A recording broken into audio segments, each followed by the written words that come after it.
بسم اللہ الرحمن الرحیم۔ السلام علیکم سیکنڈ ایئر۔ آج بیٹا ہم چیپٹر نمبر 11 کے مختصر سوالات شروع کریں گے۔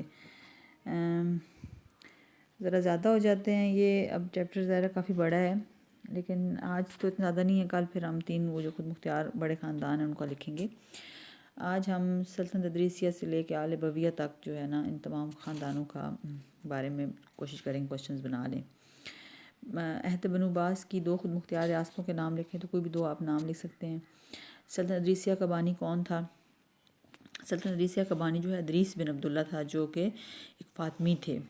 سلطنت ادریسیہ کہاں قائم ہوئی؟ ادریسیہ جو سلطنت ہے یہ مغربی افریقہ مراکش میں قائم ہوئی تھی، ٹھیک ہے۔ ادریسیہ جو ہے وہ ہم دیکھتے ہیں کہ ہادی کے دور میں یہ بھاگ کے گیا تھا، اور ہارون کے دور میں اس نے بنیاد رکھی تھی، تو ہارون رشید کے دور میں مراکش میں قائم ہوئی تھی۔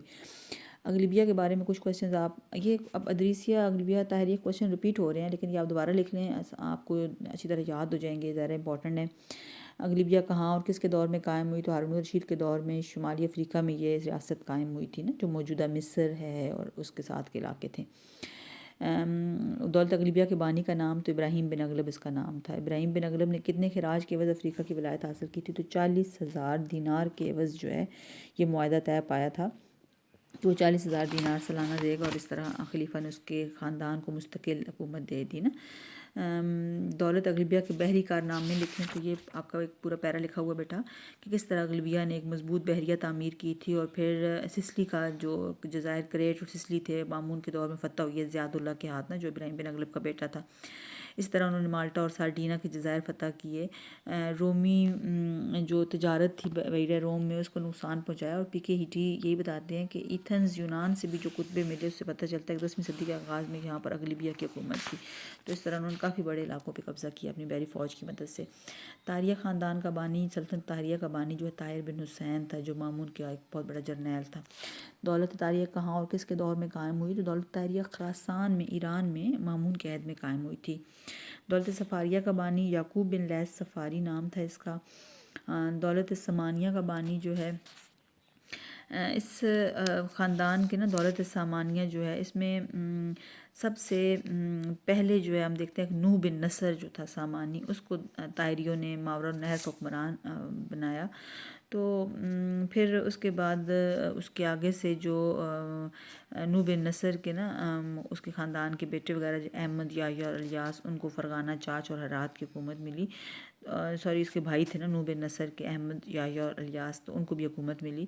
تو اس لیے ہم یہ کہہ سکتے ہیں کہ ایک طرح سے نوح بن نصر جو تھا نا وہ پہلا حکمران تھا اس خاندان کا، تو اس کو بانیوں میں شمار کر سکتے ہیں۔ اس کے بعد دولت سامانیہ کہاں قائم ہوئی تھی؟ تو طاہریہ ہی کے اختتام کے بعد یہ قائم ہوئی تھی، تو جو ایرانی علاقے تھے سمرقند، بخارا، چاچ، یہ ان کے ہاتھوں جو ہے فتح ہوئی، اور انہوں نے یہاں پہ سلطنت اپنی بنائی تھی نا۔ دولت اس کی وجہ شہرت دولت سامانیہ کی جو ہے نا وہ یہ تھی کہ ان کے دور میں فارسی زبان اور ادب پہ بہت کام ہوا۔ انہوں نے بخارا کو اپنا پایا تخت بنایا، اور بڑے بڑے حکماء اور علماء جو ہیں ان کے دربار سے وابستہ تھے۔ ان کے دربار سے وابستہ 3 حکماء کے نام لکھیں تو ذکریہ رازی ہیں، ابو علی سینا تھے، اسی طرح ان کے 2 ہی نام آپ کو ملیں گے۔ اس کے علاوہ دقیقی زیرہ نثر میں شاعری میں ایک بڑا نام ہے جیہانی ابو الفضل ہے، تو کافی سارے ان کے جو نا لوگ تھے جو ان کے دربار سے وابستہ تھے، ٹھیک ہے۔ سلطنت غزنویہ کے بانی کا نام لکھیں تو غزنویہ کا جو بانی ہے وہ البتگین تھا، اس نے یہ سلطنت بنائی تھی۔ اور محمود غزنوی کا دارالخلافہ کون سا تھا؟ تو وہ غزنی تھا، موجودہ جو افغانستان کے شہر غزنی ہے۔ محمود غزنوی نے ہندوستان پر کتنے حملے کیے؟ 17 حملے کیے تھے۔ فردوسی کون تھا؟ محمود غزنوی کا درباری شاعر، بہت بڑا فارسی کا شاعر ہے، فارسی زبان میں اس سے بڑا شاعر کوئی نہیں گزرا۔ شاہ نامہ کس کی تحریر ہے؟ تو یہ فردوسی کی تحریر ہے۔ یہ رزمیہ غزلوں کی ایک کتاب ہے جس میں رزمیہ یعنی جنگوں کے متعلق احوال ہیں، جو قدیم ایرانی بادشاہ ہیں ان کی بہادری اور شجاعت اور جنگوں کے قصے اس کتاب میں موجود ہیں، ٹھیک ہے۔ سلطان محمود غزنوی کو بت شکن کیوں کہتے ہیں؟ کیونکہ اس نے جب ہندوستان پہ حملے کیے تو یہ وہ بت پرستی سے نفرت کرتا تھا، تو اس نے نا ایک حملہ سومناتھ کے مندر پہ کیا تھا، جو اس وقت ہندوستان میں بت پرستی کا سب سے بڑا مرکز تھا، اور وہاں پہ شیو جی کا جو بت تھے وہ اس کے ہاتھوں ٹوٹے، اس لیے اس کو بت شکن کہا جاتا ہے۔ آل ہمدان اب ایک اور خاندان تھا، اس کا تعلق کس قبیلے سے تھا؟ تو یہ بنو تغلب سے اس کا تعلق تھا، ٹھیک ہے. آل حمدان نے کہاں سلطنت قائم کی؟ تو شام میں، موصل اور اس کے آس پاس کے جو علاقے تھے وہ ان کی سلطنت کے اندر تھے. تو شام میں بیسیکلی سلطنت قائم ہوئی تھی، ٹھیک ہے. آل حمدان جو ہے کے بعد آل دیالمہ آتے ہیں. آل دیالمہ یا آل بویہ کون تھے؟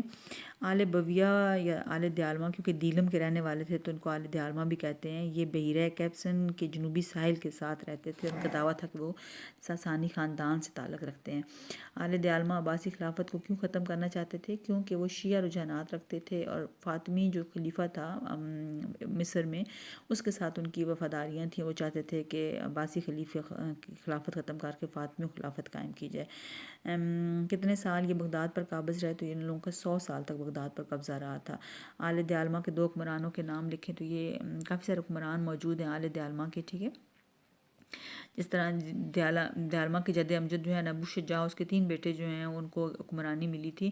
تو اس کے بعد ہم علی اور حسن جو 2 بھائی تھے ان کو عماد الدولہ رکن الدولہ خطاب ملی. تو آپ آل دیالمہ کے 2 حکمرانوں میں جو ہے نا عماد الدولہ اور رکن الدولہ کے نام لکھ سکتے ہیں. آل دیالمہ قوت کا خاتمہ کس کے ہاتھوں ہوا تھا؟ تو عباسی خلیفہ جو ہے وہ ظاہر ہے ان کے ہاتھوں بہت تنگ تھے، اور خاص طور پہ آخری دور میں آل دیالمہ جو ہیں انہوں نے عوام پہ بہت ظلم و ستم کیے اور شیعہ نظریات کو پھیلانے کی کوشش کر رہے تھے. شیعہ سنی فسادات شروع ہو گئے تھے.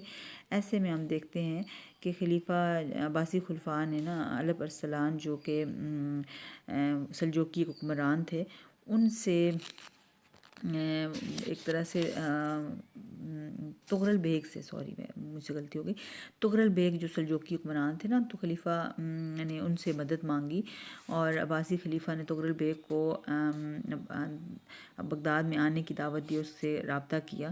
تو اس طرح اس کی آمد پر نا قائم باللہ کے دور میں اس کی آمد پر تغرل بیگ نے بغداد میں آ کے آل دیالمہ قوت کا خاتمہ کیا اور عباسی خلافت کی عظمت کو دوبارہ سے بحال کیا. تو آل دیالمہ قوت کا خاتمہ تغرل بیگ کے ہاتھوں ہوا تھا جو سلجوقی حکمران تھا.